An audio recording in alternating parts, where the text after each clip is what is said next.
Бажы кызматынын төрагасы Самат Исабеков жогорку кеңешке жаңы мыйзам долбоорун сунуштады. Анын максаты бажы кызматына тергөө укугун кайтаруу. Бажычыларда 1998 жылдан 2016 жылдарга чейинки аралыкта тергөө укугу болгон. Бирок дал ушул жылдары тармакта коррупция гүлдөгөнү айтылат. Мындан улам тергөөнү тапшыруу кооптуу эмеспи деген суроо айтылды.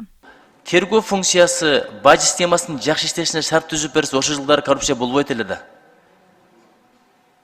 Эмне үчүн кайрадан алып келип атабыз? 2016 эми жыргагандан, зериккенден муну жойбосо керек эле да. Бул логикалык гана суроо. Мен эгер ошо тергөө функциясы бар болуп, анда ошол мезгилде баягындай бир легендардуу коррупционерлер чыкпаганда мен ойлонот элем да. Ушул тергөө функциясын алып койгондон кийин чыкса, айтмакмын, кап, алып койгондон кийин ушундай болуп кетиптир. Азыр кайра киргизиш керек деп. Мен ушул логикага түшүнө албадым. Төрага Самат Исабеков буга жооп катары тармакта эски система жоюлуп, жемкорлуктан тазаланганын айтып мисал келтирди. Анын айтымында Орусия жана Казакстандын бажы кызматы тергөө жүргүзүү укугуна ээ жана бул ыкма келтирилген зыянды өз убагында толтурууга жардам берет деп эсептейт. Ошол кездерде эмес, ошол кездерден тартып 2021 жылга чейин коррупциялык иштер, коррупциялык схемалар иштеп турган. Андан берки жылдардан баштап биз схеманы системаны толугу менен сындырдык. Ар бир кылмыштын өзүнүн жагдайына карата ошо кесипкөй адамдар тергеш керек деп айтып атат, специалисты в этой категории. Ошол себептен биз толугу менен макул болдук. Бул жерде болгону гана тергөөчү жөнүндө сөз болуп атат. Биз тергөөчү эгерде буларга функция берилсе, биз аны менен толук макулбуз деп өзүбүздүн кортондубузду бердик.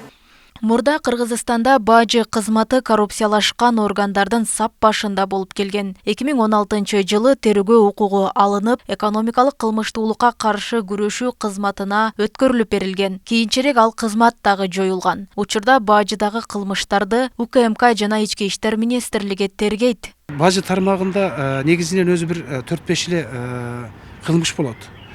Анан бир 40тан ашык ошондой укук бузуулар болуп калат да.